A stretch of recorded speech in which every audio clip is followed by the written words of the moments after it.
আপনি কি ভেবেছেন আপনার নামাজ দিয়ে আপনি জান্নাতে যাবেন?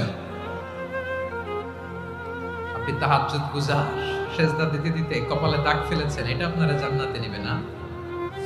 আপনি এলাকার সবচেয়ে বড় হাতেম তাই দানশীল, এই দানের ভরসায় বসে আছেন। কুশ্চিন কালো ভাব। আমাদের নামাজ, আমাদের রোজা, আমাদের ইবাদত, এগুলোকে মিজানের পাল্লায় উঠালে কোনো ওজনই হবে না। তবে আমাদের একটা কৌশল জানা আছে, আমরা আল্লাহর রহমতের ভিখারি। আমরা সেদিন আগেই গুনার স্বীকৃতি দিয়ে দেব। আমরা বলবো, আল্লাহ তুমি প্রশ্ন করার আগে তোমার একটা কথা বলি, আমারে কিছু জিজ্ঞেস করো না, আমি সব করেছি। এমন কোন পাপ নাই যে পাপ আমারে দিয়ে হয় নাই। তোমার রহমত দিয়ে তুমি জান্নাতে পাঠাবা, তোমার দয়ায় জান্নাতে যেতে চাই, আমল দিয়ে না। পারবেন বলতে? কিয়ামতের দিন আমরা বলবো, আল্লাহ আমার আমল দিয়ে জান্নাত চাই না, আমি তোমার দয়া দিয়ে জান্নাত চাই।